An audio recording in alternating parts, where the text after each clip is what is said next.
அனைவருக்கும் இனிய மாலை வணக்கம். முத்தமிழ் முற்றம் நிகழ்வில் இன்றைய நிகழ்வாக காலந்தோறும் நெஞ்சை அள்ளும் தமிழ் இலக்கியம் என்ற தலைப்பில் நம்மிடையே பேச வந்துள்ள சிறப்பு விருந்தினரை வரவேற்க நமது நூலகர் சந்தானகிருஷ்ணன் அவர்களை அன்போடு அழைக்கிறேன். முன்னாடி வரணும் மேடம்.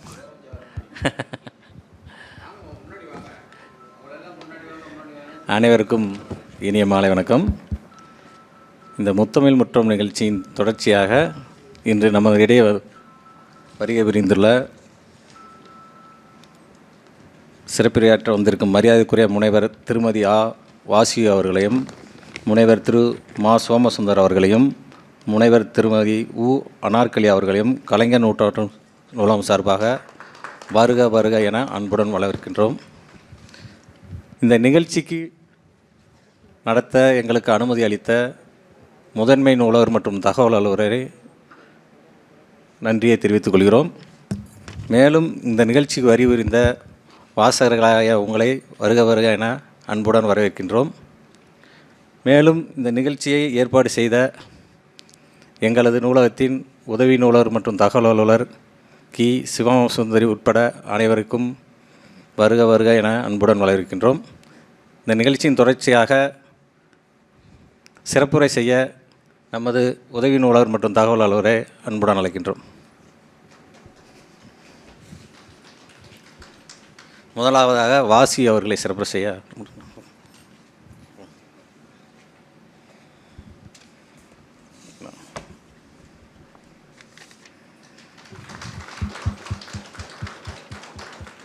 அடுத்தது திருமதி அனார்கலி அவர்களை சிறப்புரை செய்ய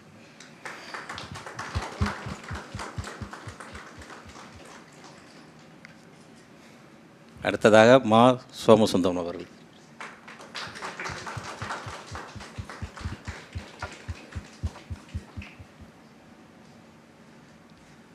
ஸோ மேடம் வந்து 1 மணி நேரம் நிகழ்ச்சி. ஸோ மேடம் சார் வந்து நீங்கள் உங்களுக்குள்ள இந்த நிகழ்ச்சியை பிரிச்சுக்கோங்க. ஸோ இப்பொழுது மேடம் இந்த நிகழ்ச்சியை தொடங்குவார்கள்.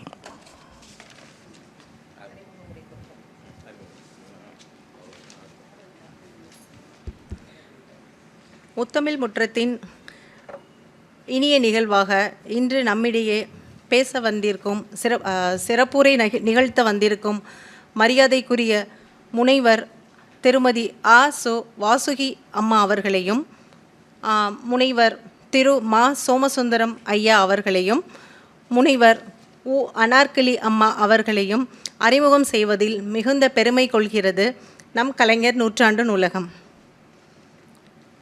மதிப்பிற்குரிய முனைவர் திருமதி வாசுகி அம்மா அவர்கள் முதுகலை தமிழாசிரியை. இவர் பன்முக திறமைகளை கொண்ட ஒரு தனித்துவமான ஆளுமையாளர். கல்வித்துறையில் பல்வேறு பட்டங்களை பெற்று அரசு மேல்நிலைப் பள்ளியில் தமிழாசிரியராக பணியாற்றியுள்ளார். இதழியல் மற்றும் மக்கள் தொடர்பியல் துறைகளிலும் தனது ஆர்வத்தை வெளிப்படுத்தி மற்றும் வானொலியில் நாடக கலைஞராகவும் நிகழ்ச்சி தொகுப்பாளராகவும் பணியாற்றியுள்ளார் என்பது குறிப்பிடத்தக்கது. அடுத்ததாக முனைவர் திரு மா சோமசுந்தரம் ஐயா அவர்கள் மதுரை காமராஜர் பல்கலைக்கழக கல்லூரியில் 28 ஆண்டுகள் பணியாற்றிய முன்னாள் முதல்வர். அவர் தனது நீண்டகால பயணத்தில் கல்வித்துறையில் சிறப்பான பங்களிப்பை அளித்துள்ளார். அவரது படைப்புகள், ஆராய்ச்சிகள் மற்றும் மாணவர்கள் வழிகாட்டுதல் ஆகியவை பெருமைமிக்க சான்றாகும். அடுத்ததாக மதிப்பிற்குரிய முனைவர் திருமதி அனார்கலி அம்மா அவர்கள் காமராஜர் பல்கலைக்கழகத்தில் முனைவர் பட்டம் பெற்று தமிழ் துறையில் இணை பேராசிரியையாகவும் திருவாரூர் கல்லூரியில் முதல்வராகவும் பணியாற்றியவர். முக்கியமாக இவரது ஆய்வு பணி உலக தமிழ் மாநாட்டு பங்கேற்பு, மலேசியாவில் நடைபெற்ற இலக்கிய படைப்புகளில் முத்துச்சிதறல் மற்றும் நிலாச்சோறு இன்னும் பல பெற்ற விருதுகள், அம்மா அவர்கள் பெற்ற விருதுகள் இலக்கிய ஊற்று, சிறந்த பெண்மணி, அமேசிங் உமன் போன்ற விருதுகளை பெற்று தனது சாதனைகளை நிரூபித்துள்ளார். இம்மூவரின் பன்முக திறமைகள், அர்ப்பணிப்பு மிக்க பணிகள் மற்றும் சாதனைகள் மென்மேலும் சிறக்க கலைஞர் நூற்றாண்டு நூலகம் சார்பாக எங்களது மனமார்ந்த வாழ்த்துக்கள். தற்பொழுது முதன்மை நூலகர் மற்றும் தகவல் அலுவலர் ஐயா அவர்களை நிகழ்ச்சி சார்பாக வரவேற்கிறோம். Thank you so much sir. ஐயா சிறப்புரையாற்ற அழைக்கிறேன் ஐயா அவர்களே. அனைவருக்கும் இனிய மாலை வணக்கம். ஆக்சுவலாக ஒரே டைம் 2 நிகழ்ச்சி நம்ம ஆர்கனைஸ் பண்ணிட்டோம். அங்கே இளையோர் களம் அந்த கான்ஃபரன்ஸ் ஹாலில் போயிட்டு இருந்தது. அந்த நிகழ்ச்சி இப்போ தான் முடிஞ்சது. அதனால் அதை தொடர்ந்து இந்த நிகழ்ச்சி நடத்துகிறோம். கலைஞர் நூற்றாண்டு நூலகத்தில் நடைபெறும் அனைத்து நிகழ்ச்சிகளுக்கும் எங்களுக்கு ஆதரவு அளித்து ஊக்கப்படுத்தி வரும் உங்கள் வாசகர்களுக்கு ஃபஸ்ட்டு எங்களுடைய நன்றியை தெரிவித்துக்கிறோம். இந்த முத்தமிழ் முற்றம் நிகழ்ச்சி எதுக்காக நாங்கள் ஆரம்பித்து பண்ணுறோம் அப்படின்னா, நம்மளுடைய தமிழ் மொழி சார்ந்த இலக்கியம் சார்ந்து மக்களிடம் நிறைய விஷயங்கள் எடுத்துகிட்டு போகணும் அப்படின்ற ஒரு எண்ணத்தோடு ஆரம்பித்து பண்ணுற நிகழ்ச்சி தான் இது. தொடர்ந்து வாரம் இந்த நிகழ்ச்சி நடைபெறும். இன்று பங்கெடுத்திருக்கும் ஆளுமைகளுக்கு கலைஞர் நூற்றாண்டு நூலகம் சார்பாக நன்றியை தெரிவிச்சுக்கிறோம். ஸோ இந்த நிகழ்ச்சியை தாமதமாக வந்ததுக்கு ஃபஸ்ட்டு சாரி. ஸோ இந்த நிகழ்ச்சியை தொடர்ந்து நடத்துவதற்கு கேட்டுக்கொள்கிறேன். நன்றி.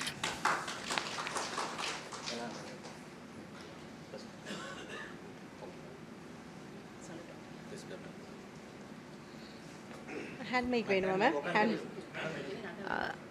நிகழ்வுக்கு முனைவர் திருமதி ஆசு அம்மா அவர்களை அன்போடு அழைக்கிறேன். இல்லை சார், இதுதான் வசதியாக இருக்குது. தமிழே முழங்கவர் ஓவியமே, உற்சாக காவியமே, ஓடை நறுமலரே, ஒழியுமுள் புதுநிலவே, மரகத மலரே, மாணிக்கச் சுடரே, பலரச சுவையே, பசுந்தோகை மயிலை, உன்னை முதலில் வணங்குகிறேன். இந்த இனிய மாலை பொழுதிலே உங்களுக்கு இளவந்தி மாலையே மாலையாக அணிவித்து அவையோர் அனைவருக்கும் என்னுடைய வணக்கத்தை தெரிவித்துக் கொள்கின்றேன். இந்த வாய்ப்பு என்னுடைய வாழ்க்கையின் மிக அரிய வாய்ப்பு. இதை அளித்த அன்பு உள்ளங்களுக்கும், என்னை தேர்ந்தெடுத்த சிவகாம சுந்தரி அவர்களுக்கும், இன்று இந்த அரங்கிலே என்னோடு பேச வந்திருக்கக்கூடிய என்னுடைய தோழி அப்படின்னு சொல்லலாமா, அனார்கலி அவர்களுக்கும், சொக்க வைக்கும் சுந்தர தமிழுக்கு சொந்தக்காரர் சோமசுந்தரம் அவர்களுக்கும், முதன்மை நூலகர் மற்றும் நூலக அலுவலர்களுக்கும் என்னுடைய அன்பான வணக்கத்தை சொல்லிக்கொள்கிறேன். முதலில் கலைஞருக்குத்தான் வணக்கம் சொல்ல வேண்டும். முத்தமிழறிஞர், முத்தமிழ் மன்றம் இப்படிப்பட்ட ஒரு மிகச்சிறந்த நூலகத்தை தென்னகத்திலே அமைக்க வாய்ப்பாக கொடுத்தவருக்கு நன்றி. இன்று எனக்கு கொடுக்கப்பட்ட தலைப்பு கவிதை இலக்கியம், புதுக்கவிதை என்று கூறலாம். காலத்தால் முற்பட்டது கவிதை இலக்கியம்தான். உரைநடை அதற்கு பிறகுதான் வந்தது. பாரதியார் சொல்லுவார், மந்திரம் போல் சொல்லின்பம் வேண்டுமடா, மந்திரம் போல் சொல்லின்பம் வேண்டுமடான்னு சொல்லி பாரதியார் சொல்லுவார். உள்ளத்து உள்ளது கவிதை, இன்பம் உருவெடுப்பது கவிதை, தெள்ளத் தெளிந்த தமிழில் தெரிந்து உரைப்பது கவிதை என்று கவிதைக்கு விளக்கம் கொடுத்துருக்கிறார்கள். புதுக்கவிதை அப்படின்னா இது ஒரு ஏதோ புதுமை இல்லை, புதூர்னு பெயர் வச்சுருப்பாங்க. அது இன்றைக்கும் என்றைக்குமே புதூர் தான், ஆனால் புதிய ஊர் கிடையாது. இன்று பிறந்தோம் புதிதாய் பிறந்தோம் அப்படின்னா நம்ம புதியவர்களா? இல்லை. கால மாற்றத்தில் புதுமை என்பது ஒரு காலத்தில் இருக்கக்கூடியது, பிற்காலத்தில் மாறலாம். அந்த புதுமை என்றுமே ஒரு மாற்றம், கவிதை இலக்கியத்தில் ஒரு மாற்றத்தை கொடுப்பதுதான் புதுக்கவிதை என்று சொல்லுகிறார்கள். இதில் பாரதியார் தான் அந்த புதுக்கவிதையின் முன்னோடி. அவர் என்ன சொல்கிறாரு, எனக்கு பொழுதுபோக்கு கவிதை கிடையாது, நமக்கு தொழில் கவிதை, நாட்டிற்கு உழைத்தல், இரண்டே 2 கொள்கை தான். அவருக்கு தொழிலே என்ன, கவிதை எழுதுவது, அடுத்தது நாட்டிற்கு உழைத்தல், இமைப்பொழுதும் சோராது இருத்தல் அப்படின்னு சொல்லியிருக்காரு. இந்த பாரதியை சாதாரண கவி அல்ல, மகாகவி, தேசிய கவி. அந்த காலகட்டத்தில் ஒரு இலக்கியம் என்பது அந்த கவிஞரோட படைப்பாளிகளுடைய சமகாலத்தை பிரதிபலிக்கக்கூடிய தன்மை உடையது. பாரதி அவரை எப்படி புகழ்கிறது? சிலைபாடும் திருநாடு நிலைதாழ்ந்த போது சிலம்பரசன் இளங்கோவின் வழிவந்த செம்பல், மலைபாடும் இருதோழன் தலைப்பாகை மன்னன், இந்த மணிநாட்டு கவியரங்கை அணி செய்ய வந்தோன், உழைபாடும் கவிதைகளை உருவாக்கி தந்தோன், உயர் புரட்சி முரசறைந்த மீசை கவிஞன், மிகு தமிழ் ஆசை கவிஞன் அப்படின்னு சொல்லி பாராட்டுவாங்க அவரை. அது மட்டுமல்ல, அவருடைய தாசன் பாரதிதாசன் கனக சுப்ரமணியன் என்ன சொல்கிறார் அப்படின்னா, தமிழகம் தமிழுக்கு தக்க உயர்வளிக்கும் தலைவனை எண்ணி தவம் கிடக்கையில் இலகு பாரதி புலவன் தோன்றினான். அவன் பைந்தமிழ் தேர்ப்பாகன் செந்தமிழ் தேனி சிந்துக்கு தந்தை குவிக்கும் கவிதை குயில் இந்நாட்டினை கவிழ்க்கும் படையை கவிழ்க்கும் படைமுரசு நீழுதுயல் நீக்க பாடி வந்த நிலா காடு கமலும் கற்பனை ஊற்றாம் சொற்கோ என்றெல்லாம் அவரை ரொம்ப புகழ்ந்து சொல்லியிருக்காரு.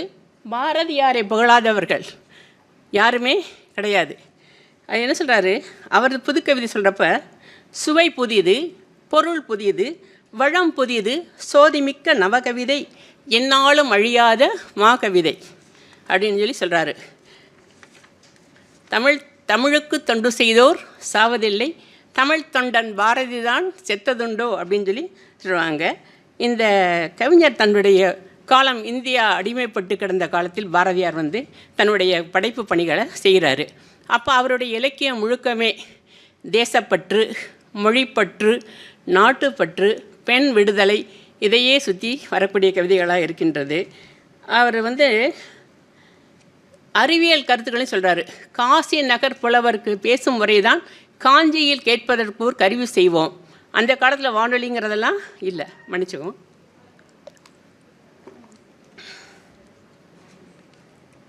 பாரதியாருடைய கவிதைகள் இங்கே எல்லாமே நிறையா உங்களுக்கு அறிமுகமாகியிருக்கும்.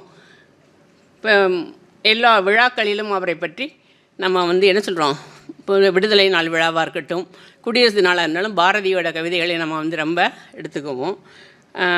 இவரை பற்றி நிறையா சொல்லணும் அப்படின்னா, இனப்பற்று, மொழிப்பற்று, விடுதலை பெறுவதற்கு முன்னாடியே என்ன சொல்கிறார், தீர்க்க தரிசனமாக ஆடுவோமே பள்ளு பாடுவோமே ஆனந்த விடுதலை பெற்று விட்டோம் என்று இந்த மாதிரி பாடியிருக்காரு. அவருடைய கருத்துக்களை பின்பற்றி பாரதியார் பரம்பரை, பாரதிதாசன் பரம்பரை என்று ஒரு குழு, அவர்களுமே அனைவருமே பாரதிதாசனுமே என்ன செய்கிறாரு, திராவிட சிந்தனையோடு தன்னுடைய கருத்துக்களை வெளிப்படுத்துகிறாரு. அதில் முக்கியமாக அவரை போல மொழிப்பற்று, இனப்பற்று, மூடத்தனத்தை எதிர்க்கக்கூடிய தன்மை, பெண் விடுதலை இதெல்லாம் சொல்கிறாரு. மற்றவர்கள் மென்மையாக சொல்லக்கூடிய கருத்துக்களை பாரதிதாசன் ஒரு ஆளுமையோடு ஒரு அதிகாரத்தோடு சொல்கிறார். கொலைவாளினை எடடா மிகு கொடியோர் செயல் அறவே குகைவாள் ஒரு புலியே என குணமேவிய தமிழா உனதாய் மிக உயர்வாதை அடைகின்றால் உதவாதினி விருதாமதம் உடனே விழித்தோழா. மற்றவங்க மாதிரி கவிமணி மாதிரியெல்லாம் மங்கையராக பிறப்பதற்கு நல்ல மாதமும் செய்திட வேண்டுமோம்மா அப்படின்லாம் மென்மையாக சொன்னால் என்ன செய்ய முடியாது, அந்த காலத்து மக்களுக்கு அது ஏற்றுக்கொள்ள முடியாது. அப்படிங்கிறதுனால என்ன செய்கிறாரு, ரொம்ப ஒரு சிம்புட் பறவையை சிறகை விரி பூட்டிய சிறையின் கதவுகள் திறந்தன வெளியே வா அப்படின்னு சொல்லி பாடுறாரு.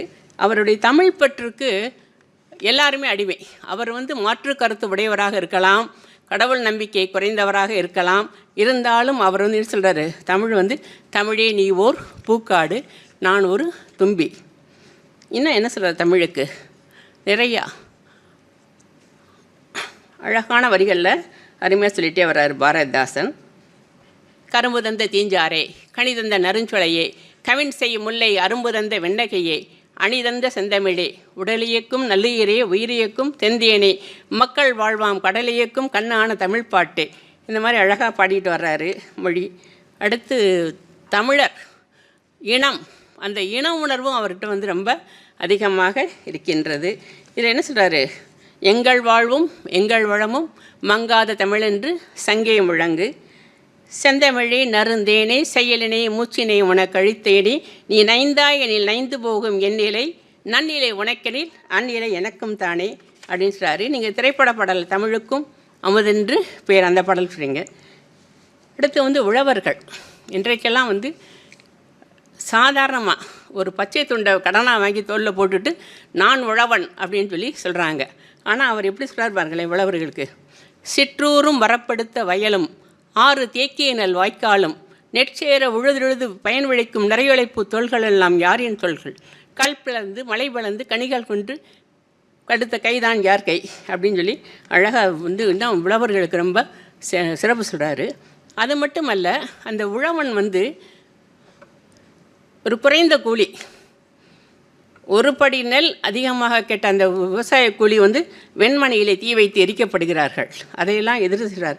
நடவு செய்த தோழர் கூலி நாலனாவை ஏற்பதும், நடவு செய்த தோழர் கூலி நாலனாவை ஏற்பதும், உடலொழிப்பில்லாத செல்வர்கள் உலகையாண்டு உலாவலும், கடவுளான என்றுரைத்த கயவர் கூட்டம் மீது கடவுள் என்ற கட்டறுத்து தொழிலாளரை ஏவுவோம் அப்படின்னு சொல்லி சொல்கிறாரு. தொழிலாளர்கள் சித்திர சோலைகளை பார்த்து, நீங்கள் ஒரு காலத்தில் காடு இது மாதிரி தான் இருந்துச்சு, அதெல்லாம் திருத்தினது யார்? சித்திர சோலைகளை உண்மை திருத்தி நல்ல இந்த மாதிரி செய்தது வந்து தொழிலாளர்கள் தான் அப்படின்னு சொல்லி தொழிலாளரை பற்றி அழகாக சொல்கிறாரு. வர்க்க பேதம், ஆண்டான் அடிமை, இதையெல்லாம் மாற்றணும் அப்படிங்கிறதுக்காக அவர் என்ன சொல்கிறாரு, உலகப்பன் பாட்டு.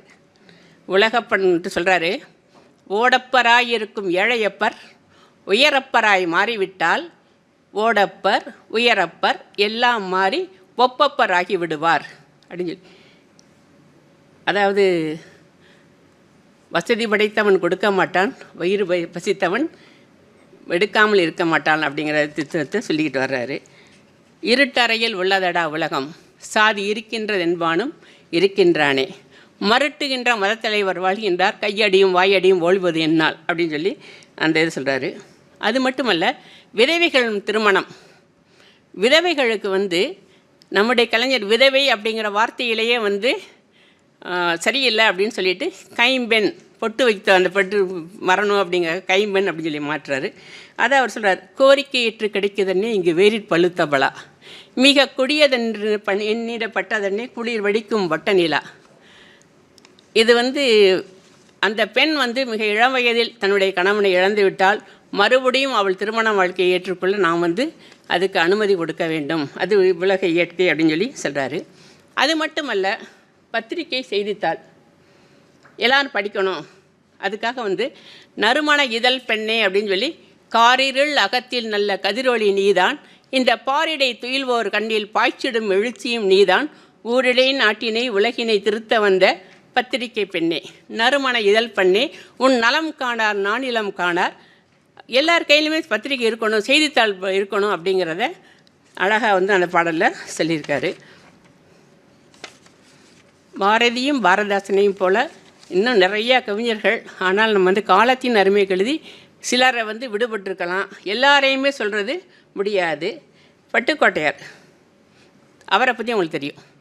அவருமே வந்து நிறைய திரைப்பட பாடல்கள், மிக குறைந்த காலம் வாழ்ந்தாலுமே அருமையான பாடல்களை எழுதியவர்.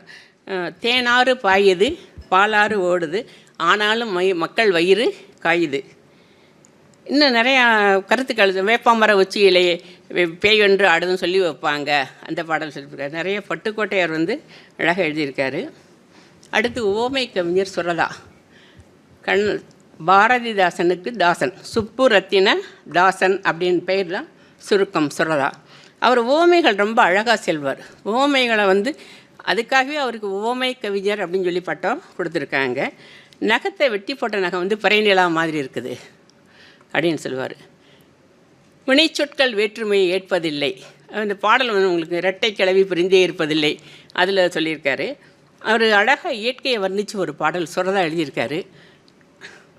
மயில் தூங்க வேங்கை மரம் இடம் கொடுக்கும், மத யானை தன்காலால் திணை இடிக்கும், குயில் பாதி குரல் பாதி மகிழ்ச்சி ஊட்டும், குறுமுயல்கள் நெல்லிக்காய் விழிகள் காட்டும், வயல் நீரை வரப்பெல்லாம் தேக்கும், நாட்டின் வளத்தை எல்லாம் மருத நிலம் விளக்கும் அப்படின்னு சொல்லிட்டு ஒரு அழகான இயற்கை பாடலை சொல்லியிருக்காரு. அடுத்து கண்ணதாசன். தடுமாறும் போதையிலும் கவிபாடும் மேதையவன், சிறுகூடல் பட்டி விட்டு சிக்காக்கோ சென்ற சிகரம், சங்க இலக்கிய கருத்துக்களை தங்க கருத்துக்களை எல்லாம் சாதாரண மனிதர்களும் புரிந்து கொள்ளக்கூடிய வகையிலே தன்னுடைய பாடல்களில் பொதிந்து எழுதியவர் கண்ணதாசன்.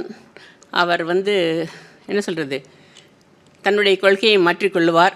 ஒரு முறை கலைஞர் கேட்குறாரு, என்னப்பா கண்ணதாசன் நேற்று ஒரு மாதிரி சொன்னார், இன்றைக்கி ஒரு மாதிரி சொல்லியிருக்காரு அப்படின்னு. அது கண்ணதாசன் சொல்கிறார், நான் பரவாயில்ல, இன்றைக்கி காலையில் ஒன்று சொன்னேன், மாலையில் நான் வந்து மறுத்துருவேன், அந்த மாதிரி நான் வந்து மறுத்து பேசக்கூடியவன். என்ன சொல்கிறாரு, மாற்றம் என்பது மானிட தத்துவம், மாறும் உலகின் மகத்துவம் அறிந்தேன், மாறாதிருக்க நான் கல் மண் அல்ல, தலைவர் மாறுவார் தர்பார் மாறுவார், ஆனால் வந்து என்ன செய்யுது மாற்றம் மட்டுமே நிலையானது அப்படின்னு சொல்கிறாரு.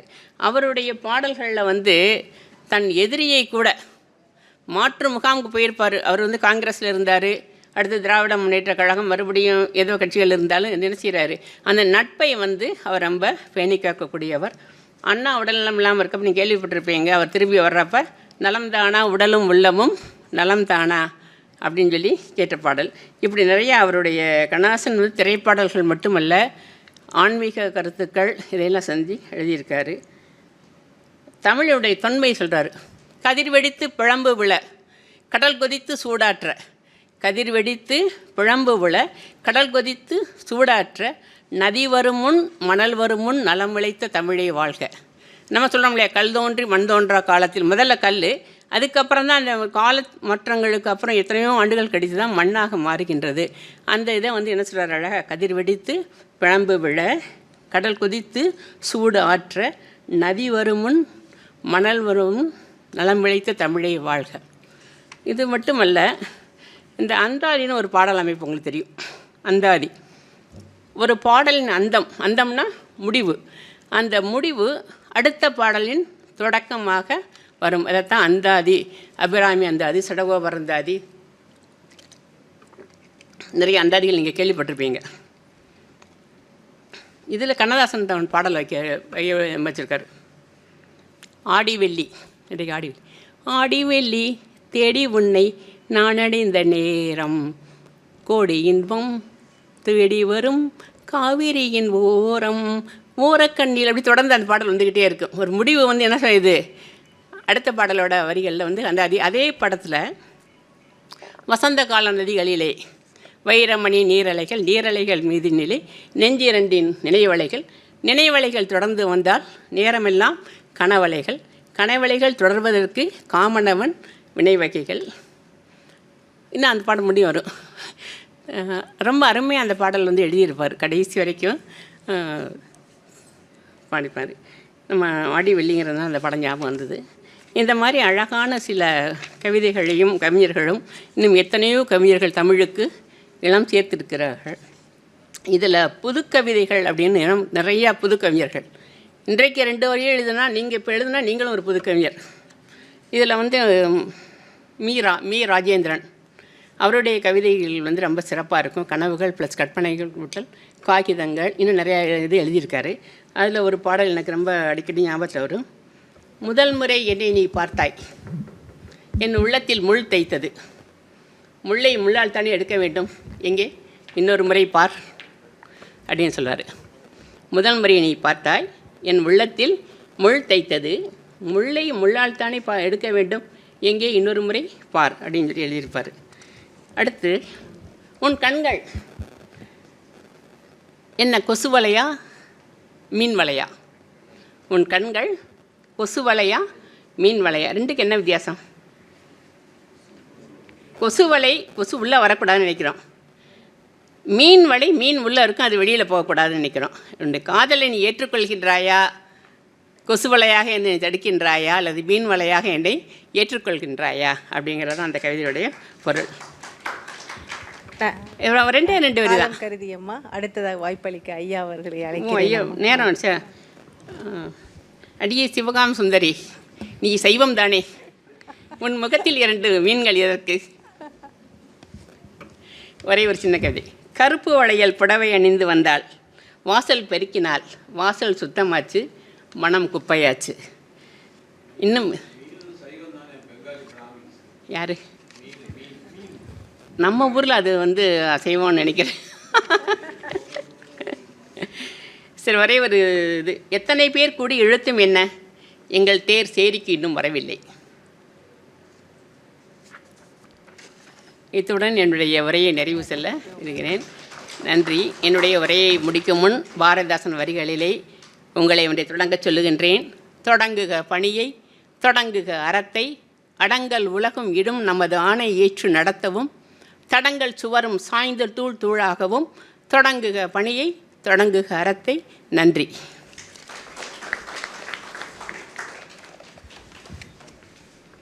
நன்றி அம்மா. அடுத்ததாக முனைவர் மா சோமசுந்தரம் ஐயா அவர்களை அழைக்கிறேன்.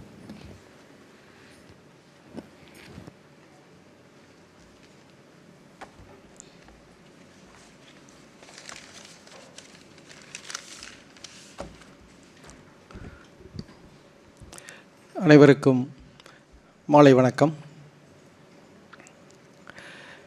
இந்த அரிய வாய்ப்பை வழங்கிய கலைஞர் நூற்றாண்டு நூலக நிர்வாகிகள் அனைவருக்கும் என்னுடைய நன்றியை தெரிவித்துக் கொள்கின்றேன். என்னுடைய பேச்சை கேட்பதற்கு வந்திருக்கக்கூடிய அனைவரையும் மகிழ்ந்து வரவேற்கின்றேன். என்னுடைய தலைப்பு குழந்தை இலக்கியங்கள். இப்பொழுது இப்போ இருக்கக்கூடிய ஜென்ரேஷனில் ஒரு ஆங்கிலம் கலந்த ஒரு பேச்சாகத்தான் என்னுடைய இயல்பாக இருக்கும். இந்த ஜென்ரேஷனில் குழந்தைகளை கவனிப்பது என்பது ஒரு பெரிய விஷயமாக இருக்கிறது. அந்த காலத்தில் ஒரு வீட்டில் 10 குழந்தைகள் இருந்திருப்பாங்க. குறைந்தது 5லேருந்து 10 வரைக்கும் இருப்பாங்க. அது பாட்டுக்கு வளரும், அது பாட்டுக்கு சாப்பிடும், அது பாட்டுக்கு போகும், இந்த மாதிரி. இப்போ இந்த ஒரு குழந்தையை வளர்ப்பதற்காக இவர்கள் பெற்றோர்கள் மட்டுமல்ல, பெற்றோர்களுக்கும் பெற்றோர்கள் இருக்காங்க பார்த்தீங்களா, தாத்தா பாட்டிகள், அவங்க எவ்வளோ கஷ்டப்படுறாங்கன்றது தெரியும். இந்த குழந்தைகளை பற்றிய இலக்கியத்தை பற்றி முதல்ல அறிமுகப்படுத்தியது நாம் எல்லாமே நாங்களாம் தமிழ் படித்தவங்க எல்லோரும் சொல்லுவோம், தொல்காப்பியத்திலிருந்து தான் வந்தது அப்படின்னு. குழவி மருங்கினும் கிழவதாகும், இந்த பிள்ளைத்தமிழுடைய தோற்றத்தை அதை பற்றி சொல்லுவார்கள். இப்படியெல்லாம் தொடக்க காலத்திலிருந்து குழந்தைகளுக்கான ஒரு முக்கியத்துவத்தை கொடுத்து வந்த நம்முடைய தமிழ் இலக்கியங்கள் ஒரு குறிப்பிட்ட காலத்தில் அது அந்த குழந்தைகளுக்குரிய பார்வையை வேறு பக்கம் திருப்பி இருக்கிறது. அதாவது ஒரு 21ஆம் நூற்றாண்டில் 19ஆம் நூற்றாண்டிலிருந்து அதனுடைய அந்த குழந்தை இலக்கியத்துக்கான ஒரு தனித்துவம் உணர ஆரம்பித்தார்கள் படைப்பாளிகள். அப்படிப்பட்ட ஒரு இடத்தில்தான் நம்முடைய பாரதியார் ஆரம்பிக்கின்றார். பாப்பா பாட்டிலிருந்து தன்னுடைய இந்த குழந்தை இலக்கியத்தை பற்றி பதிவு செய்கின்றார். குழந்தைகளை நல்லவர்களாக மாற்ற வேண்டும், உயரிய சிந்தனை உள்ளவர்களாக மாற்ற வேண்டும் என்ற நோக்கம் எல்லா பெற்றோர்களுக்கும் எல்லா சமூகத்தில் இருக்கக்கூடிய அனைத்துணை நபர்களுக்கும் இருக்கத்தான் செய்யும். அதைத்தான் பாட்டின் வழியாக, இசையின் வழியாக, அந்த சொற்களை கையாளுகின்ற திறன் வழியாக பதிவு செய்கின்ற இலக்கியங்களை பாரதியாரிலிருந்து நாம் பார்க்கின்றோம். பாப்பா பாட்டு மட்டுமல்ல, எல்லா பாட்டுக்கும் குழந்தைகளுக்குரிய பாடல்களும் அதிகமாக எழுதியவர் முக்கியமான வரவர். அதற்கு அடுத்த நிலையில் வருகின்ற பொழுது கவிமணி தேசிய விநாயகம் பிள்ளை. எல்லாத்துக்கும் தெரிஞ்ச விஷயந்தான் அது. யார் என்ன பாட்டு பாடியிருப்பாங்க அப்படின்னு தெரியும் உங்களுக்கு. தோட்டத்திலே மேயுது வெள்ளப்பசு, அந்த நிறத்தை மாணவர்கள் குழந்தைகளிடம் கொண்டு போய் சேர்ப்பது என்பது அவசியம் என்பதற்காக அந்த நிறத்தை பற்றி பேசுவார். உயரிய உள்ளம் என்பது, உணர்வு என்பது குழந்தைகளிடம் மாற்று உயிரிடம் நாம் எப்படி அன்போடு இருக்க வேண்டும் என்பதற்காக இந்த பசுமாட்டை பற்றி, பசு கன்றை பற்றி பேசி அந்த குழந்தைகளுக்கான விஷயத்தை பதிவு செய்வார். இப்பொழுது நாம் இலக்கியங்களை பார்க்கின்ற பொழுது, அந்த மாணவர்களை குழந்தைகளை பார்க்கின்ற பொழுது நம்மளுக்கு ஒரு எண்ணம் தோன்றும். ஒரு விஷயத்தை நீங்கள் குழந்தையிடம் சொன்னால் கேட்காதுன்னு இல்லை, விஷயத்தை வாங்கிக்கிறவே மாட்டாங்க. அவங்களுடைய உலகம், அவங்களுடைய எண்ணம், அவங்களுடைய நினைவு, அவங்களுடைய உலகம் வேறு. பள்ளியிலிருந்து ஒரு பையன் வீட்டுக்கு வர்றான் அப்படின்னா வந்தவுடன் குழந்தையிடம் பள்ளிக்கூடத்தில் என்ன நடந்துச்சு இதை அவன் இப்போ எதிர்பார்க்கவே மாட்டான். எந்த குழந்தையும் அதை எதிர்பார்க்காது. கேட்டால் என்று போய் விடுவான். இதுதான் இன்றைக்கு இருக்கக்கூடிய மாணவர்களுடைய குழந்தைகளுடைய நிலை. அவர்களுடைய பாணியில் போக வேண்டும், அவர்களுடைய அந்த உணர்வுகளை புரிந்து கொண்டு பேச வேண்டும். ஒன்றுமில்ல, ஒரு சின்ன விஷயம். இதில் பள்ளியிலிருந்து ஒரு டூர் போகிறதுக்கு ப்ரோக்ராம் போடுறாங்க. பார்த்தா அந்த ஒரு நாள் புறப்படுற நாள் மழை வருகிறது, டூர் கேன்சல் ஆகுது. ரொம்ப ஆதங்கத்தில், ரொம்ப மகிழ்ச்சியில் இருப்பான் அந்த பையன். போய் திரும்பி பள்ளிக்கூடத்தில் இன்றைக்கி கேன்சல் அப்படின்னு சொல்கிற விஷயத்தை பெற்றோரிடம் சொல்கிறதுக்கு வருவான். ஆனால் பெற்றோருக்கு முன்னாடி அறிக்கை கொடுத்துட்றாங்க. இந்த காலத்துலலாம் எல்லாமே செஞ்சிடுறாங்க. பேரண்ட்ஸுக்கு அங்கேருந்து மெசேஜ் அனுப்பிடுறாங்க.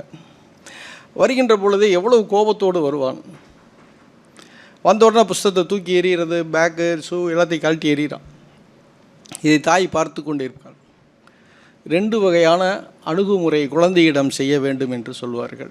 ஒன்று, நார்மலாக இருக்கக்கூடிய பெற்றோர்கள், ஏண்டா ஏன் இப்படி நடந்து கொள்கிறாய் என்று பேசுவார்கள். இதை எப்படி அணுக வேண்டும் என்று உளவியலாளர்கள் சொல்கிறார்கள் என்றால், வா தங்கம்,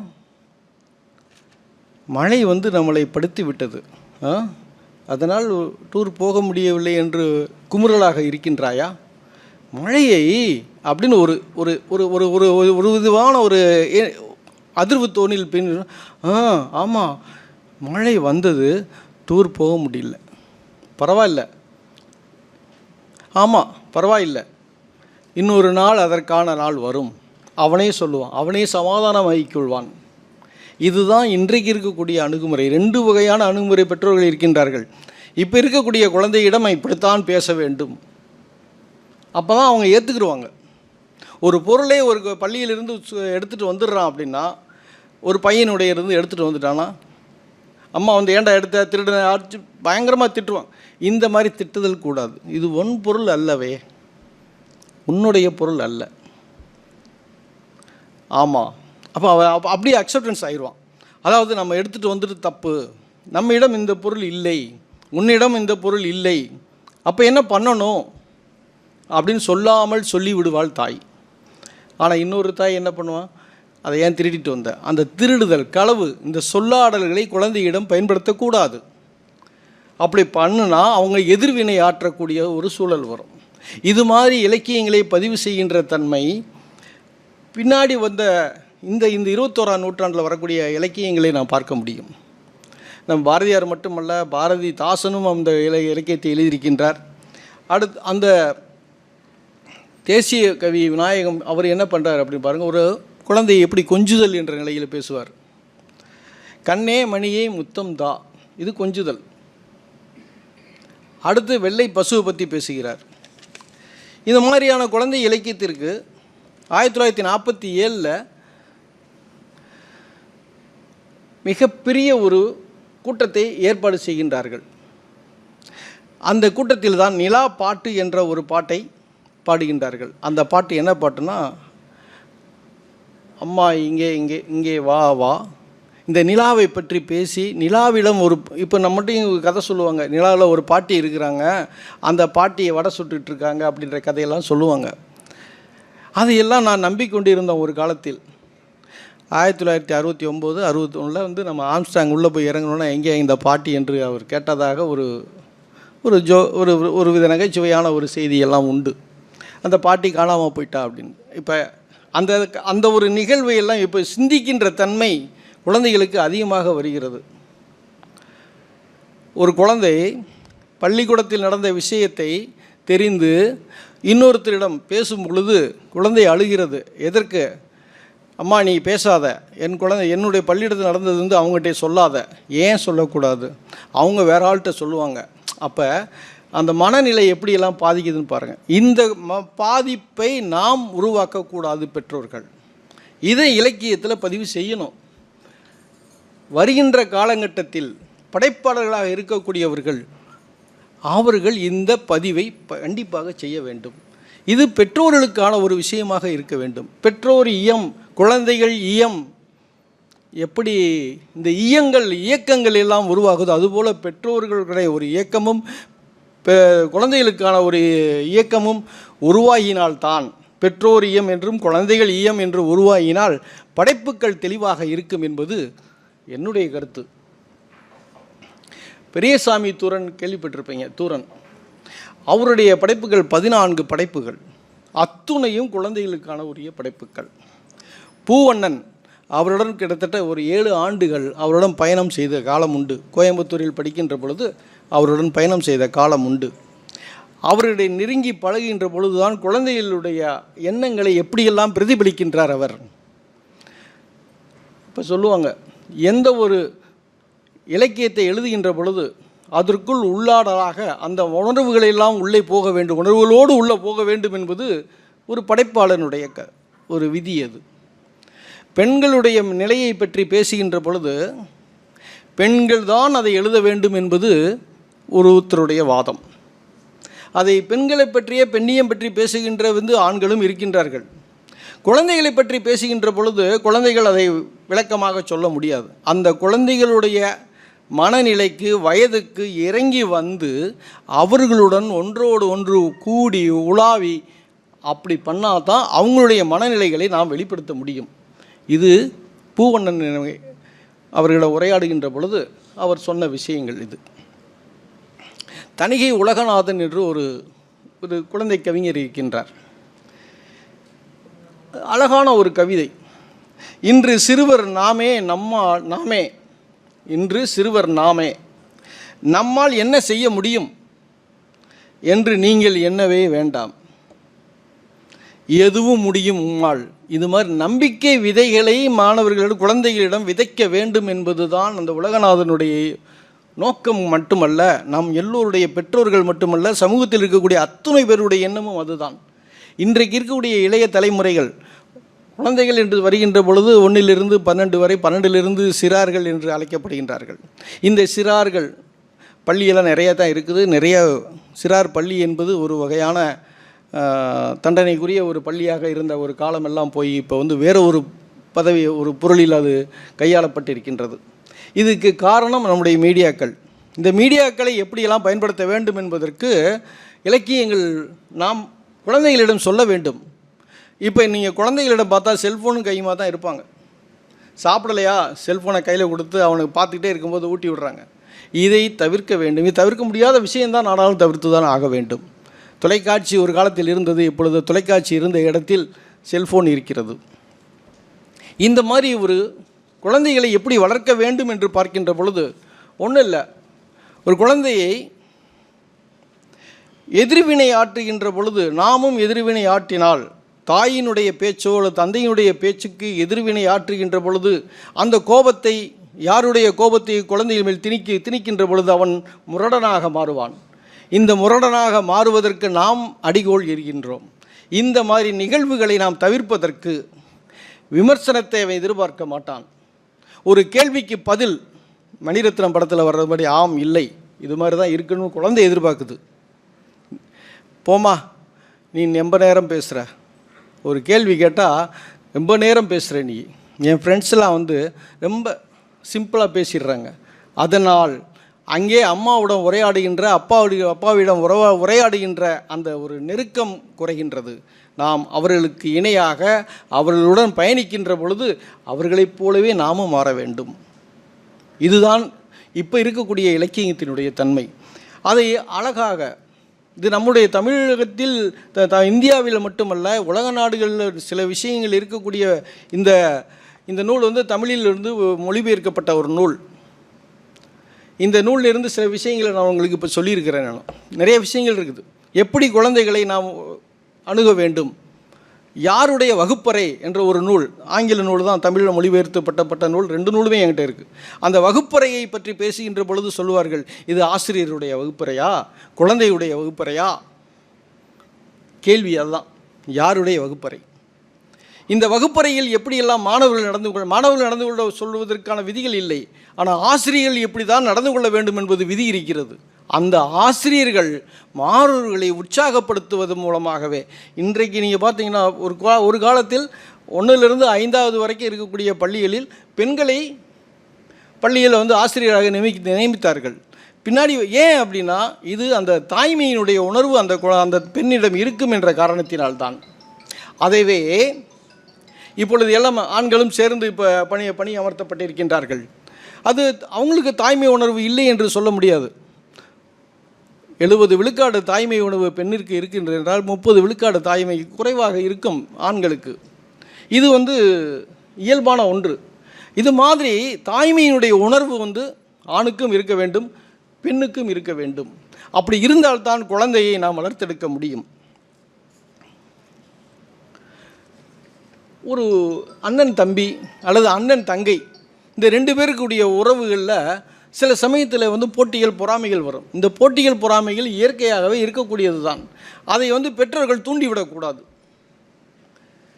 அவன் தான் பெரியவன், அவனுக்கு தான் எல்லாம், இவன் தான் சின்னவன், இவன் சின்னவன் எல்லாத்தையும் அப்படின்ற அந்த ஒரு சைக்காலஜி, அந்த உளவியல். ஃப்ராய்டு என்ன சொல்கிறார் அப்படின்னா, சிக்மண்ட் ஃப்ராய்டு சொல்லக்கூடியதெல்லாம் குழந்தைகள் மட்டுமல்ல, எந்த எதிரியில் இருக்கக்கூடியவருடைய மனநிலையை பொறுத்து நாம் பேச வேண்டும், பழக வேண்டும். இதுதான் சிக்மண்ட் ஃப்ராய்டுடைய உள்ள உளவியல் தத்துவம். இந்த தத்துவத்தை ஒவ்வொருவரும் புரிந்து கொண்டால் குழந்தைகளை மட்டுமல்ல வயதானவர்களையும் நாம் கைக்குள் கொண்டு வரலாம். நன்றி, வணக்கம். நன்றி ஐயா. அடுத்ததாக சங்க இலக்கியம் பற்றி பேச முனைவர் உ. அனார்கலி அம்மா அவர்களை அன்போடு அழைக்கிறேன்.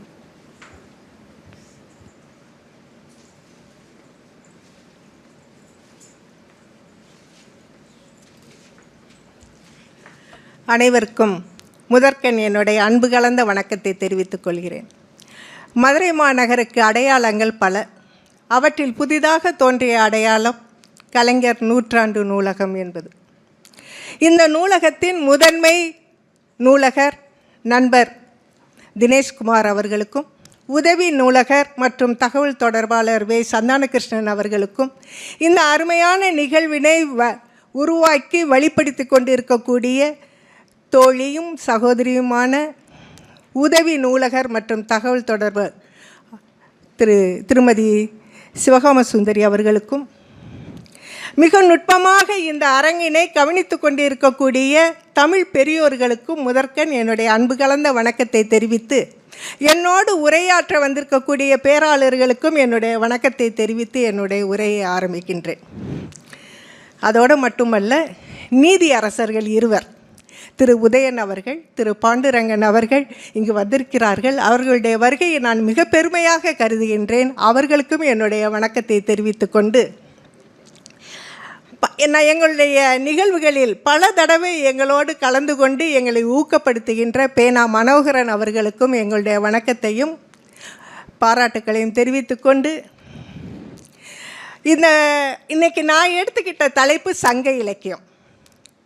பொதுவாக இலக்கியம் நமக்கு என்ன செய்யுது? இன்றைக்கி வந்திருக்கக்கூடியவங்களில் நிறைய பேர் ஒரு வயதினை கடந்த பெரியவர்கள். அப்போ இலக்கியம் என்பது பெரியவர்களுக்கு மட்டும்தானா என்ற ஒரு கேள்வி உண்டாகின்றது. இருவரும் பேசுகின்ற பொழுது இன்றைய புதுக்கவிதையை பற்றி பேசினார்கள், குழந்தைகளுக்கான இலக்கியம் பற்றி பேசினார்கள். அந்த வரிசையில் திரைப்படங்களும் குறும்படங்களும் கூட இலக்கிய வரிசையில் அணிவகுத்து நிற்கின்றன. அப்போ ஏன் அதுக்கெல்லாம் இளையோர் கூட்டம் அதிகமாக இருக்கிறது. ஆனால் இதுபோல் இலக்கியங்கள் பேசுகின்ற பொழுது எதற்காக இளையோர் வருவது இல்லை அப்படின்ற ஒரு வினா நமக்கு உண்டாகின்றது. ஏன் வர்றது இல்லை அப்படின்னு சொன்னால், இலக்கியம் புதுக்கவிதையை தாண்டி அதுக்கு முன்னாடி கொஞ்சம் போனோம் அப்படின்னு சொன்னால், அந்த இலக்கியத்தினுடைய மொழி நடை என்பது அவர்களால் எளிதில் உள்வாங்கிக் கொள்ள முடியாத ஒரு சூழலில் அவர்கள் இருக்கிறார்கள் என்பதுதான் உண்மை. முனைவர் ஆசு வாசி அவர்கள் பேசுகின்ற பொழுது புதுக்கவிதை அப்படின்னு சொன்னாங்க. இந்த புதுக்கவிதை 20ஆம் நூற்றாண்டில் வந்துச்சுன்னு சொன்னாங்க. உண்மைதான். பாரதி அதற்கு முதலாக வித்திட்டான் அப்படின்னு சொல்கிறோம். அப்போ தான் தமிழில் புதுக்கவிதை இருந்ததா? அதே மாதிரி முனைவர் சோமசுந்தரம் அவர்கள் பேசுகின்ற பொழுது அந்த பிள்ளை இலக்கியம், குழந்தமை இலக்கியம் அப்படின்ற ஒரு வகைப்பாடு நமக்கு அளவள்ளி அப்பாவில் இருந்து தொடங்குகிறது என்று சொல்லி அந்த வரலாறை சொன்னார்கள். உண்மைதான். ஆனால் இதற்கான வித்து சங்க இலக்கியத்தில் இருக்குது. இந்த சங்க இலக்கியத்தோட காலத்தை நம்ம பார்க்கணும். சங்க இலக்கியம் இன்றிலிருந்து குறைந்தபட்சம் 3000 ஆண்டுகளுக்கு முந்தைய இலக்கியம். இந்த முந்தைய இலக்கியத்தில் அன்னைக்கு என்ன சொற்கள் பயன்படுத்தணும், அன்னைக்கு என்ன மாதிரியான வாழ்க்கை முறை அவர்கள் வாழ்ந்தார்கள், அவர்களுடைய வாழ்க்கையிலிருந்து என்ன செய்தியை நாம் பெற்றுக்கொண்டோம், அது இன்றையும் நமக்கு உதவுகின்றதா அப்படின்னு சொல்லி பார்க்கக்கூடிய ஒரு பார்வை தான் சங்க இலக்கியம் அப்படின்ற ஒரு அந்த தலைப்பில் நான் பேச வந்திருக்கேன். சங்க இலக்கியம் அப்படின்னு சொல்கிறப்ப நமக்கு ஒரு கேள்வி வரும். இன்றைக்கி நம்மகிட்ட நிறைய சங்கங்கள் இருக்குது. மத ரீதியாக சங்கம் இருக்குது, சாதி ரீதியாக சங்கம் இருக்குது, தொழில் ரீதியாக சங்கம் இருக்குது. இன்னும் எந்தெந்த பிரிவில் எங்களுக்கு கூட ஒரு சங்கம் இருக்குது, பெண்கள் சங்கம் இருக்குது. இப்படி என்னெல்லாம் எப்படியெல்லாம் பிரிக்கலாமோ அப்படியெல்லாம் சங்கங்கள் இருக்கிறது. அப்போ சங்க காலத்திலேயும் இந்த மாதிரியான இலக்கியங்களை வகைப்படுத்த, தொகுக்க, எழுத சங்கம் இருந்ததா என்று சொன்னால் இல்லை. சங்கம் என்ற சொல்லே கூட 3000 ஆண்டுகளுக்கு முன்னாடி கிடையாது. அப்போ இந்த சங்க இலக்கியம்ன்ற சொல் எப்படி, இது ஒரு அறிமுகம்தான். சங்க இலக்கியம்ன்ற சொல் எப்படி வந்துச்சு அப்படின்னா, இந்த அங்கங்கே எழுதி அப்படியே தனித்தனியாக இருந்ததை பின்னாடி தொகுக்கிறார்கள் தமிழ் ஆளுநர்கள். அவங்க தொகுக்கிறப்ப இதை சங்க இலக்கியம் அப்படின்னு பேர் கொடுக்குறாங்க. இந்த சங்க இலக்கியத்தில் நமக்கு இன்றைக்கி கிடச்சிருக்கிறது 2340 பாடல்கள் நமக்கு கிடச்சிருக்கு. அப்போ இதுதான் நம்மளுடைய முதல் இலக்கியமா அப்படின்னு சொன்னால் இல்லை. இதற்கும் முன்னாடி நிறைய இலக்கியம் என்றால் தெரியும், பாடல்கள். இதற்கு முன்னாடியே நம்மள்கிட்ட இலக்கியம் இருந்திருக்கு. அதெல்லாம் எப்படியோ காலத்தினால நம்ம பாதுகாக்காமல் அழிஞ்சு போயிடுச்சு. ஏன் எப்படி சொல்ல முடியுது அப்படின்னா, இந்த சங்க இலக்கியத்திற்கு முன்னாடி நம்மகிட்ட ஒரு இலக்கண நூல் இருக்குது, அதுக்கு பேர் தொல்காப்பியம். அந்த தொல்காப்பியத்தில் எப்படி நம்மளுடைய இலக்கியங்கள்லாம் இருந்தது, எப்படி எழுத வேண்டும் என்றெல்லாம் ஒரு குறிப்புகள் இருக்குது. அப்போ குறிப்புகளை வைத்து கொண்டு பார்க்கின்றப்ப நமக்கு இதற்கு முன்னாடியே நம்மக்கிட்ட நிறைய இலக்கியம் இருந்திருக்கு அப்படின்னு சொல்லி பார்க்குறோம். இந்த பாடல்களை 420 புலவர்கள் எழுதியிருக்கிறாங்க. வெவ்வேறு காலகட்டம், இது மாதிரி 20ஆம் நூற்றாண்டில் எழுதினாங்க, 1970 2000 வரைக்கும் எழுதினாங்க, அப்படியெல்லாம் கிடையாது. நம்ம அதை தொகுக்கின்ற பொழுது அங்கங்கே இருந்ததை தொகுத்திருக்கோம். 1000 ஆண்டுகளுக்கு இடைவெளி விட்டதை கூட நம்ம எழுதியிருக்கோம். அப்படி தொகுத்ததை என்ன பண்ணுறோம் அப்படின்னா சங்க இலக்கியம்னு பேர் கொடுக்குறோம். இப்படி தொகுத்த இந்த நூல்களை பார்க்குறப்ப அதில் 2 விஷயம் நம்மளுடைய தமிழ் ஆளுமைகளுக்கு விஷயம் தெரிஞ்சிருக்கு. இதில் இருக்கக்கூடிய பாடல்கள் எல்லாத்தையும் 2 பெரும் பிரிவில் பிரிச்சிடலாம். ஒன்று காதல் பாடல்கள், இன்னொன்று காதல் அல்லாத பிற பாடல்கள். இந்த காதல் பாடல்களை அவங்க காதல்னு சொல்லலை, அகப்பாடல்கள் அப்படின்னு சொன்னாங்க. அகம் என்று சொன்னால் மனதுக்குள்.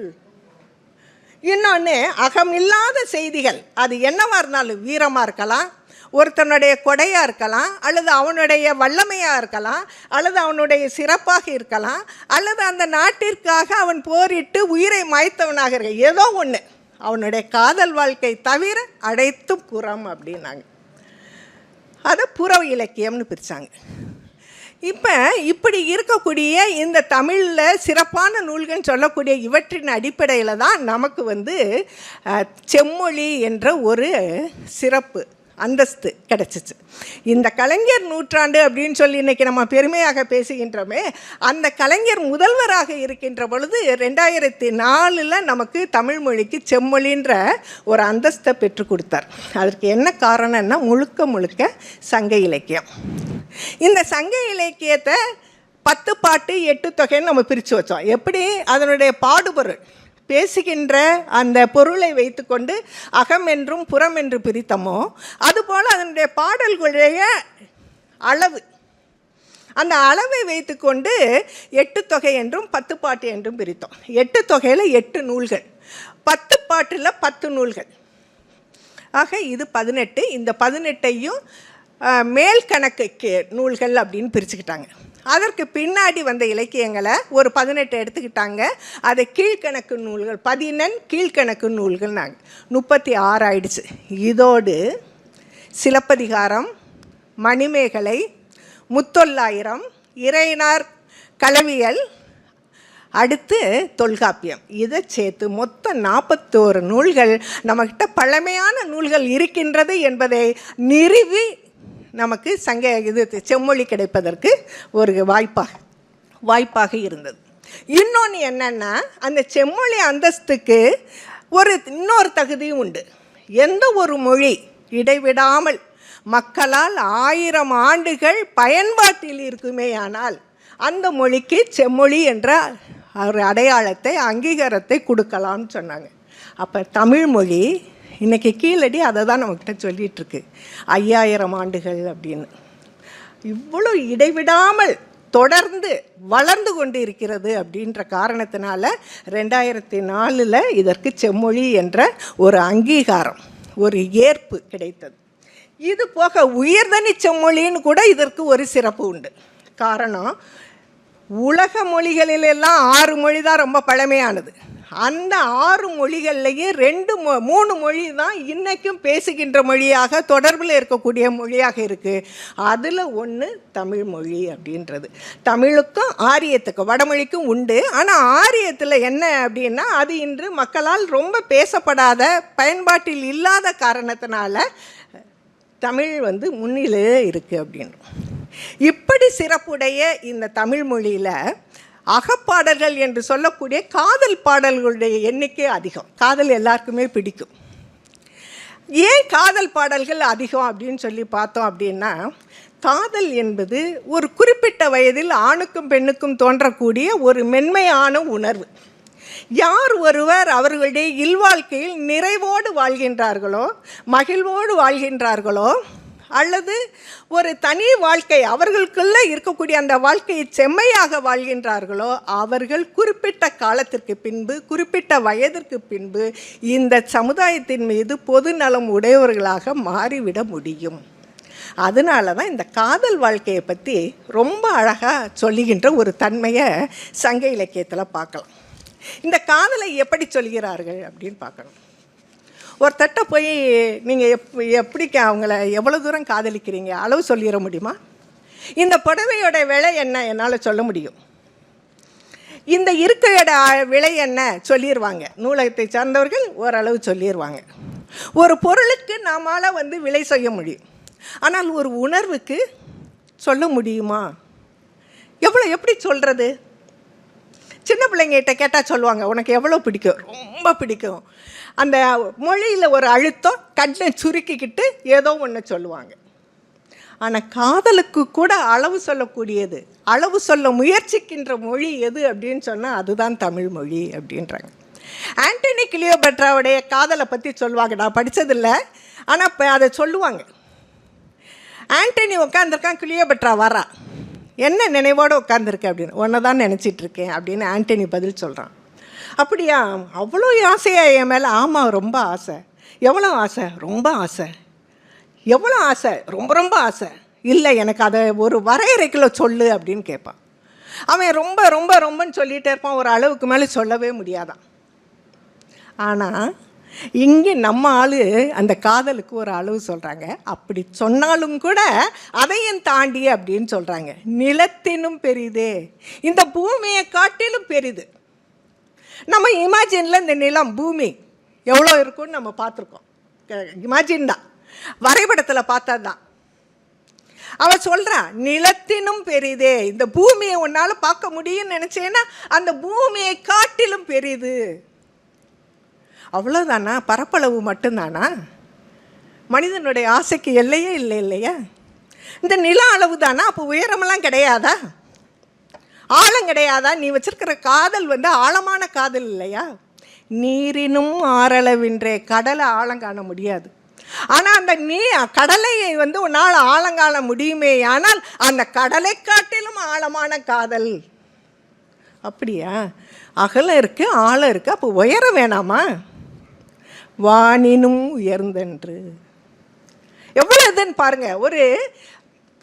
ஒரு படத்தை, வரைபடத்தை பார்த்தோம்னா இன்றைக்கி 3 டைமென்ஷன் 5 டைமென்ஷன்லாம் பார்த்துட்டோம். அப்படி தத்ரூபமாக பார்க்குறோம்.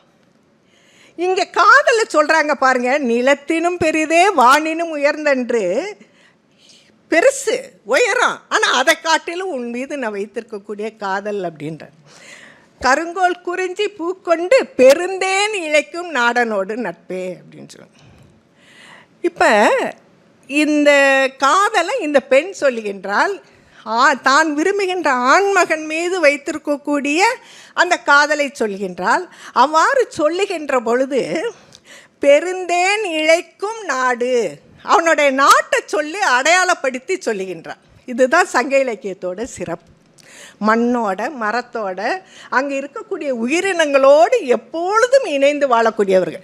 நம்ம இன்றைக்கி சூழலியல்னு சொல்லிக்கிட்டு இருக்கோம், சுற்றுப்புறம்னு பேசிக்கிட்டு இருக்கோம், பருவநிலை மாற்றம் நம்மளை பயமுறுத்துதுன்னு சொல்கிறோம். அன்னைக்கு அந்த கவலையே கிடையாது. ஏன்னா அவர்களுடைய வாழ்க்கை உயிர்களோடு கூடிய வாழ்க்கையாக இருந்தது. உயிர்னா மனித உயிர்கள் கிடையாது. புல் பூண்டு பறவை பறக்கிறது ஊர்வது எல்லாரோடையும் வாழ்ந்துக்கிட்டு இருப்பாங்க. இப்போ இவனை சொல்ல, நான் விரும்புகின்ற இந்த ஆண்மகன் மீது வைத்திருக்கக்கூடிய காதல் இப்படிப்பட்டது சொன்னால் போதும். ஆனால் இவன் என்ன சொல்கிறா, கருங்கோல் குறிஞ்சி பூ கொண்டு, கருப்பு காம்பு உடைய அந்த குறிஞ்சி பூவில் இருக்கக்கூடிய தேனை பெருந்தேன் இழைக்கும் அதாவது நிறைய தேன் சுரக்கக்கூடிய அந்த ஊருக்கு மண்ணுக்கு சொந்தக்காரனோடு நான் கொண்டிருக்கக்கூடிய காதல் இப்படி இது அப்படின்னு சொல்கிறேன். அப்போ எவ்வளோ பெரிய இதுன்னு பாருங்கள். அந்த சூழலில் இருக்கின்ற காரணத்தினால தான் அந்த தமிழ் இனிக்கின்றது, அந்த தமிழ் மக்கள் தமிழாக இருக்கிறத நம்ம பார்க்குறோம். மேடம் அவர்கள் சொல்கின்ற பொழுது சொன்னாங்க பாரதிதாசனை, வேரில் பழுத்த பழா அண்ணா கோரிக்கை அற்று கிடக்குது, ஒரு கைம்பெண்ணுடைய வாழ்க்கை எப்படி இருக்கிறது என்பதை பாரதிதாசன் சொன்னதை சொன்னாங்க. இதே செய்தி நம்மளுடைய சங்க இலக்கியத்தில் இருக்குது. இந்த பெண்ணுடைய காதல் எப்படி அப்படின்னா, ரொம்ப சின்ன பொண்ணு. இந்த சின்ன பொண்ணுடைய காதல் ஒரு பெரிய பலாமரம், அது மலையினுடைய சரிவில் இருக்குது. அந்த பலாமரத்தில் ஒரு கொம்பில் ஒரு பெரிய பழம் இருக்குது. பலாப்பழம் எவ்வளோ பெருசு இருக்குன்னு தெரியும்.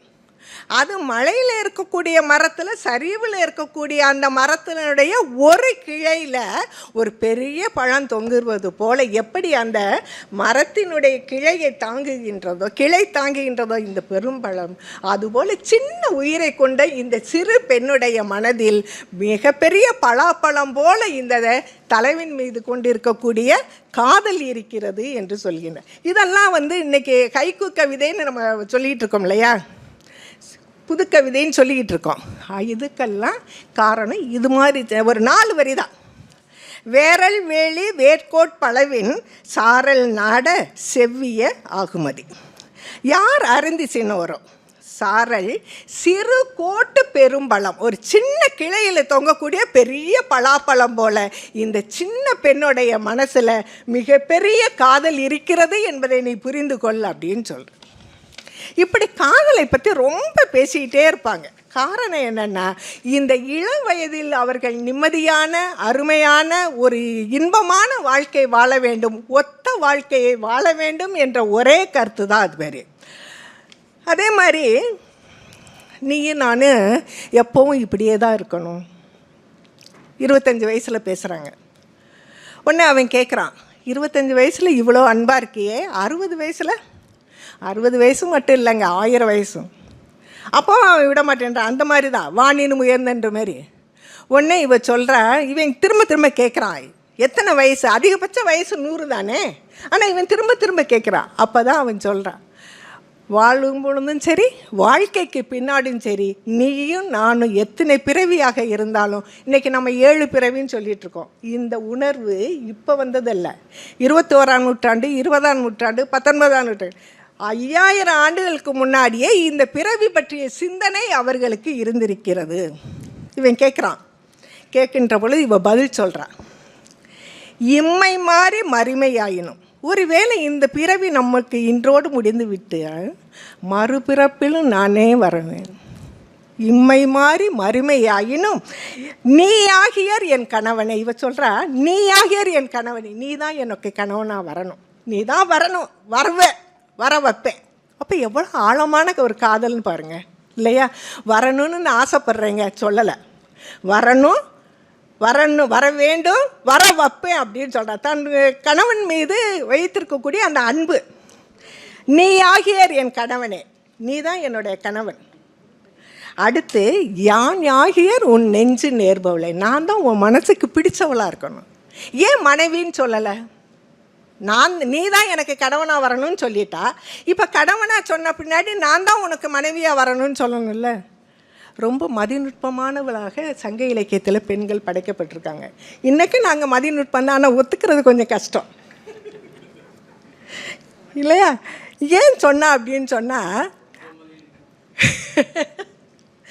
அந்த காலகட்டத்தில் பரத்தையர் ஒழுக்கத்தை இந்த சமுதாயம் ஏற்றுக்கொண்டது, அங்கீகரித்தது. இன்னைக்கு கூட நம்மகிட்ட ஒரு பழமொழி உண்டு, அழகு போல் ஒருத்தி இருந்தாலும் நீங்களே ஃபில்லப் பண்ணிக்கங்க.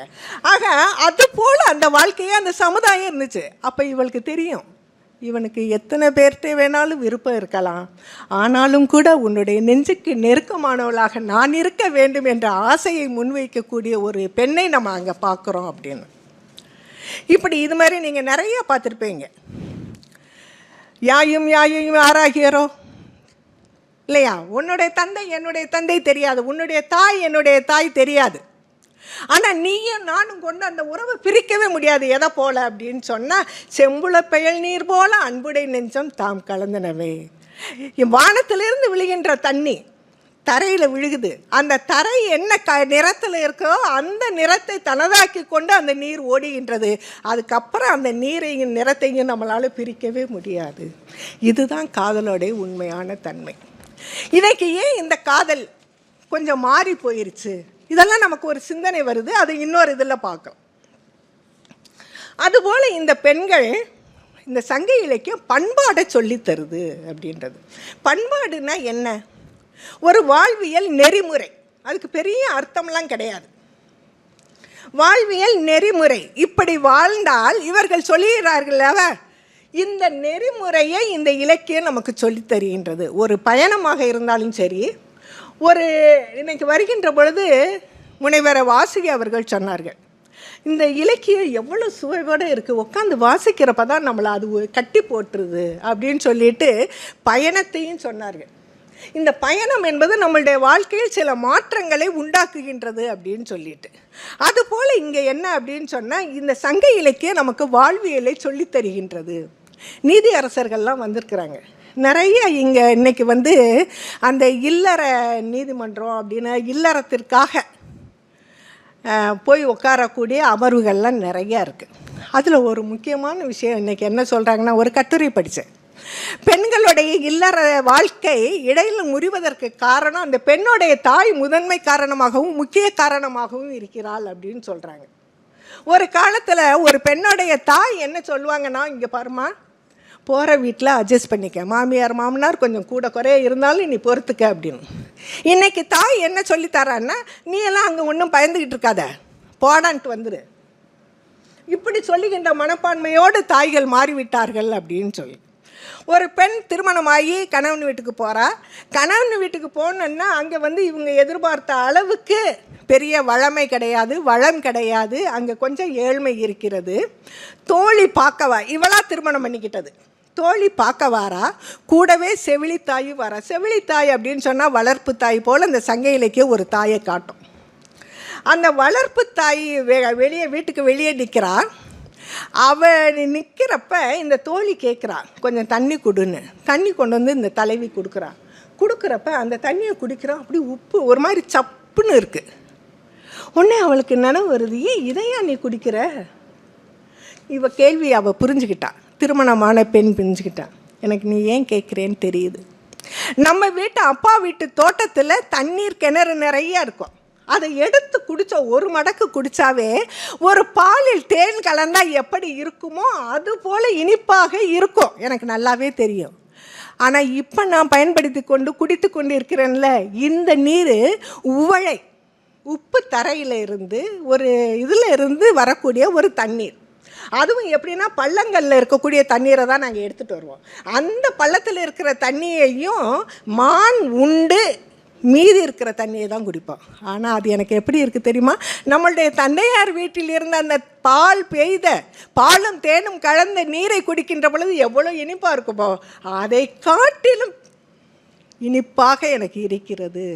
அதுதான் அந்த இல்லற பண்பாடு அப்படின்றது. புகுந்த வீட்டை கட்டி காக்கக்கூடியவர்களாக இவர்கள் இருக்கிறார்கள் அப்படின்னு. இது போல் நிறைய செய்தியை சொல்லலாம். எங்கே தவறு செய்கிறாங்களோ அங்கெல்லாம் இடித்து சொல்லக்கூடிய பெரியவர்கள் இருந்தார்கள். நேரம் நெருங்கி விட்டது. ஒரே ஒரு செய்தியை சொல்லி நான் நிறைவு செய்கின்றேன். அரசன் ஒருவன் அரண்மனையில் இருக்கிறான். அவனுடைய செவியில் கேட்கின்றது அவனுடைய காவல் மரங்கள். அதாவது நம்மளுடைய எல்லையில் எப்படி சில நமக்குன்னு சில அடையாளங்கள்லாம் வச்சுருக்கிறோமோ அதுபோல் அந்த காலத்தில் ஒவ்வொரு நாட்டையை சுற்றிலும் காவல் மரங்கள் நிறைய வளர்த்துருப்பாங்க. அதற்கு பேர் காவல் மரம். அதாவது பகைவர்கள் அதை தாண்டி உள்ளே வரக்கூடாது. அப்படி அவர்கள் வருகிறார்கள் அல்லது ஒரு நாட்டின் மீது நாங்கள் படையெடுக்க போகிறோம் அப்படின்னு சொன்னால் அவங்க என்ன பண்ணுவாங்கன்னா, முதல்ல அந்த காவல் மரத்தை வெட்டுவாங்க. அப்படி வெட்டுகின்ற சத்தம் அரண்மனையில் இருக்கக்கூடிய அரசனுக்கு கேட்கின்றது. அப்படி அரசனுக்கு கேட்கின்ற பொழுது அவன் பேசாமல் இருக்கிறான். இதை பார்க்குறாரு ஒரு புலவர். இந்த காவல் மரத்தை வெட்டுகின்ற அந்த அரசன்கிட்ட போய் சொல்கிறாரு, நீ இந்த காவல் மரத்தை வெட்டுகிறாய், ஆனால் வெட்டுகின்ற இந்த சத்தம் கோட்டை சுவரையும் தாண்டி அரண்மனையில் இருக்கக்கூடிய அரசன் காதில் விழுது. ஆனால் அவன் பேசாமல் இருக்கிறான். அவன் என்ன செஞ்சுருக்கணும்? நம்மளுடைய காவல் மரத்தை ஒருவன் வெட்டுவதா என்று படை திரட்டி வந்து உன்னோட போரிட்டு இருக்கணும். அவன் அப்படி இல்லாமல் அரண்மனைக்குள்ளே சுகமாக இருக்கிறான். நீ அவனுடைய காவல் மரத்தை வெற்றியை உனக்கு வெட்கமாக இல்லையா? ஏன்னா போர் என்பது எப்படி என்றால் எதிர்த்து போரிடனோடு போர் செய்யணும். ஆனால் நீ அவன் பேசாமல் இருக்கிறான், நீ வெட்டிக்கிட்டு இருக்கியே, நானு தகவுண்டு. இது வெட்கப்படக்கூடிய செயல். உன்னுடைய வீரம் என்ன ஆச்சு? ஒரு 5 கோழையாக இருக்கிறவன்கிட்ட போய் சண்டை போடலாமா என்று சொல்லுகின்ற புலவர்கள் பெரியவர்கள் அப்பொழுது இருந்தார்கள். இது மாதிரியான செய்தி, இந்த இயற்கையோடு இணைந்து வாழ்கின்ற அந்த தன்மை, விளையாடுகின்ற கூட்டத்தில் ஒரு சமய கடற்கரையில் ஒரு புன்னை விதையை தன்னுடைய ஒரு பெண் வந்து ஊன்றிட்டு போயிடுறா. ஊன்னவ மறந்துட்டு போயிடுறா. மீண்டும் அந்த பகுதிக்கு தன்னுடைய தோழிகளோட வாரா. அங்கே ஒரு சின்ன செடி இருக்குது. அப்போ தான் அவளுக்கு தெரியுது, ஆகா நாம் விளையாடிய பொழுது நம்ம அழுத்திய அந்த விதை அல்லவா அப்படின்னு. அம்மாட்ட போய் சொல்கிறா. அவளுக்கும் கடற்கரையில் தான் வீடு. உடனே அம்மா சொல்கிறா, சரி தினம் நீ போய் தண்ணி ஊற்று அப்படின்ட்டு ஒரு பாத்திரத்தில் தேனையும் பாலையும் கலந்து கொண்டு போய் அந்த செடிக்கு ஊற்ற வைக்கிறான். ஊற்றுனோன்னா செடி நல்லா வளருது. அப்போ ஒரு நாள் சொல்கிறா, நும்மினும் சிறந்தவள் நுவை. இது புன்னை மரம் இல்லைம்மா, நம்மளால் என்னால் வளர்க்கப்பட்ட உன்னால் பாதுகாக்கக்கூடிய இந்த செடி உன்னுடைய நுவைன்னா தங்கை. நும்மினும் நல்லால் உன்னை காட்டிலும் சிறந்தவள் அப்படின்னு சொல்லி அந்த பாசத்தை உருவாக்குறார். மேதா பட்கர் அதான் செஞ்சாங்க. மரத்தை வெட்டுகின்ற பொழுது பெண்களோடு சேர்ந்து அந்த மரத்தை கட்டி கொண்டார்கள் என்றால் அந்த மரத்தின் மீது, இயற்கையின் மீது அவர்கள் கொண்ட காதல். ஆக சங்க இலக்கியத்தில் பார்த்தீங்க அப்படின்னு சொன்னால் அந்த பல்வேறு உயிரினங்களோடு சேர்ந்து வாழ்கின்ற வாழ்க்கை அவர்களுடைய வாழ்க்கையாக இருந்த காரணத்தினால அது அமைதியான வாழ்க்கையாக, அன்பு வடிவமான வாழ்க்கையாக, பின்னாடி செயற்கரிய செயல்களை செய்யக்கூடிய வாழ்க்கையாக இருந்தது என்று சொல்லி வாய்ப்பளித்த அத்தனை பெருமக்களுக்கும் என்னுடைய நன்றி கலந்த வணக்கத்தை மீண்டும் உறுதி செய்து நன்றி.